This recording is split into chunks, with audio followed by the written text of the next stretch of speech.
Suicides చేసుకోకూడదు అనేది అందరం చెప్తూ ఉంటాం. కానీ ఒకానొక మానసిక పరిస్థితుల్లో తమకే తెలియకుండా అలాంటి ఒక భావనలోకో, అలాంటి ఒక పరిస్థితుల్లోకో ఒక వ్యక్తి వెళ్ళేందుకు అవకాశం ఉంది. నిజంగా అది విషాదకరమైన విషయం. సుప్రీంకోర్టు స్వయంగా ఈరోజు ఏం చెప్పింది అంటే, ప్రతి స్కూల్లోనూ, కాలేజీల్లోనూ, కోచింగ్ సెంటర్లోనూ, ప్రతి చోట కూడా అసలు ఆత్మహత్యలు నివారించేందుకు, ముఖ్యంగా టీనేజ్ పిల్లల్లో, యువతలో ఆ ఆత్మహత్య భావనే రాకుండా చేసేందుకు 15 గైడ్లైన్స్ ఇచ్చింది. కానీ నేనైతే ఏమంటానంటే, ఒక్కసారి కుటుంబాలు పక్కన పెడదాము, సొసైటీ పక్కన పెడదాము, చదువులు పక్కన పెడదాం. నీ గురించి ఆలోచించు. ఇది నీ లైఫ్ కదా. Make it or break it. ఎందుకు బ్రేక్ చేసుకోవాలి? నిజంగా జీవితంలో అత్యంత గొప్ప వరం ఏదైనా ఉంది అంటే, నీలోకి నువ్వు తొంగి చూసుకుని అబ్జర్వ్ చేయాల్సిన పాజిటివ్స్. అసలు ఎంతవరకు బతికుండడమే ఒక పాజిటివ్ కదా.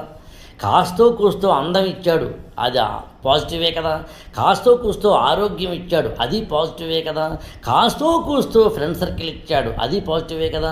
కాస్తో కూస్తో మంచి కుటుంబాన్ని ఇచ్చాడు, అది పాజిటివే కదా. కాస్తో కూస్తో తినడానికి అన్నం ఇచ్చాడు, అది పాజిటివే కదా.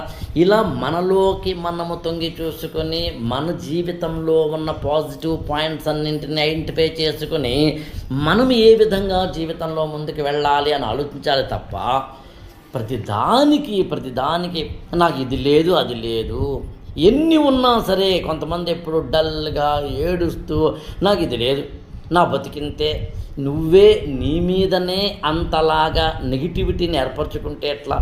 అందుకే నేనైతే ఏమంటానంటే, ఎప్పుడైనా డల్ మూడ్ వస్తే అది మనకే తెలియకుండా ఒకనొక డిసప్పాయింట్మెంట్ మూడ్లోకి వెళుతుంది. డిసప్పాయింట్మెంట్ మూడ్ కనుక వస్తే అది మనకే తెలియకుండా ఇన్ఫీరియారిటీ కాంప్లెక్స్లోకి వెళ్తుంది. ఇన్ఫీరియారిటీ కాంప్లెక్స్లోకి వెళ్తే మనకే తెలియకుండా ఒకనొక డిప్రెసివ్ మూడ్లోకి వెళ్తుంది. డిప్రెషన్లోకి మనం వెళ్తే కనుక మనకే తెలియకుండా ఒకనొక సైకిక్ డిసప్పాయింట్మెంట్లోకి వెళతాం. దాన్ని న్యూరోసిస్ అంటారు యాక్చువల్గా. అలాంటి భావంలోకి వెళితే తనకే తెలియకుండా మనిషి ఆత్మహత్య చేసుకునే ఒకనొక పరిస్థితి ఏర్పడుతుంది. దీనంతటి మూలం ఎక్కడుంది? సీడ్ ఎక్కడుంది? మూడ్ ఆఫ్లో ఉంది. అందులో ఇప్పుడు మూడ్ ఆఫ్ చేసుకోకండి, ఆన్లో ఉండండి, నవ్వుతూ ఉండండి, సైలెంట్గా ఉండండి, మెడిటేషన్ చేయండి, వీలైతే ఇంటిని ఒంటిని అన్నింటినీ నీట్గా పెట్టుకోండి. మీరు చేయాల్సిన డ్యూటీస్ని ఇవాళ చేస్తే మీ యొక్క బ్యాంకులో ఆ డిపాజిట్ పడుతుంది, రేపు విత్డ్రా చేసుకోవచ్చు. రేపటి భవిష్యత్తుకి మూలం ఇవాళ చేసే పనిలో ఉంది. నిన్న చేసిన పనిని బట్టి ఇవాళ నీ యొక్క జీవితం ఉంటుంది. ఈ చిన్న విషయాన్ని అర్థం చేసుకుంటే హాయిగా ఆనందంగా నవ్వుతూ బతికేయచ్చు. సూసైడ్స్ చేసుకోకూడదు అనేది అందరం చెప్తూ ఉంటాం.